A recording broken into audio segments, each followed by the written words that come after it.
ये हम लोग का क्वेश्चन नंबर 2 ही है ना, 10.5 का। देखो क्वेश्चन नंबर क्या है, ये हम लोग का 2।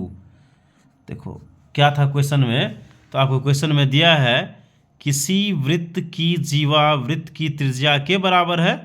तो कह रहा है जीवा द्वारा लघु चाप, और क्या कह रहा है, लघु चाप के अलावा दीर्घ चाप। ठीक है, सिंपल सा क्वेश्चन है। देखो ये आप फिगर देख रही हो, ये फिगर ए भी है ना, तो ये जीवा है एक।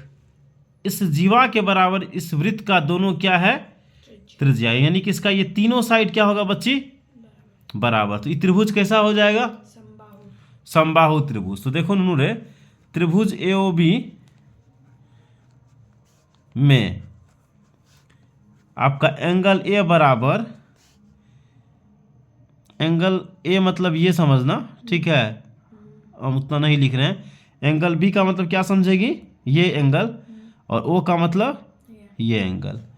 तो देखो ये तीनों एंगल बराबर हो जाएगा ए ओ बी का, क्योंकि प्रॉपर्टीज होता है समबाहु त्रिभुज का तीनों कोण बराबर होता है।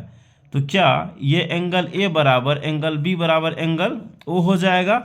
ठीक है बच्ची, इसीलिए एंगल ए जोड़ एंगल बी जोड़ एंगल ओ बराबर 180 हो जाएगा। तो मान लो ये तीनों बराबरे है, तो इस कोण को लिख लेते हैं ए ओ बी। तो 3 एंगल ओ हो जाएगा, ए बराबर भी ओ, बी बराबर भी ओ बराबर ओ है, ये है बराबर 180। तो हम लोग एंगल ओ निकाल लिए 180/3, यानी कि 60 निकल गया। ठीक है अन्नू, तो कौन सा एंगल 60 निकला है ई वाला एंगल। तो अब तुमको अभी पढ़ाएं, ई अगर 60 है तो ई वाला एंगल कितना हो जाएगा, 30, हाफ हो जाएगा, नहीं हो जाएगा। ठीक है, तो आ जाओ बच्चे लिखते हैं। आपको यहाँ दिया है क्या, आपको यहाँ दिया है एंगल ए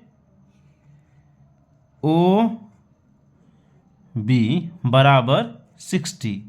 ठीक है ना, तो हमको निकालना क्या है, एंगल ए सी बी। क्या निकालना है, एंगल ए सी बी बराबर क्या हो जाएगा बच्ची रे, हाफ ऑफ एंगल, समझने में कोई दिक्कत, तो half of angle A O B मतलब 60 हो जाएगा, 30 हो गया। अब देखो बच्ची हमको निकालना है अब कौन सा एंगल, ई वाला एंगल निकालना है।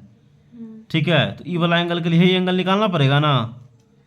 हाँ रे, ये एंगल, तो देखो इसको रेफ्लेक्स एंगल कहते हैं। ठीक है, अगर ये 60 है तो ये एंगल कहते का हो जाए, तुम ही बताओ, 300 हो जाएगा। तो ई वाला अगर एंगल, तो इधर से तुम्हारा रिफ्लेक्स एंगल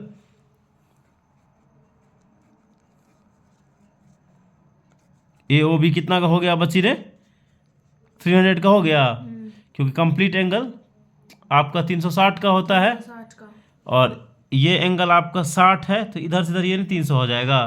अब ये 300 यहाँ नूनू है, तो ये कितना का हो जाएगा, 150, आधा हो जाएगा ना, कि नहीं होगा, तुम ही बोलो। तो देखो बच्ची, इसीलिए ए डी बी लिखते हैं।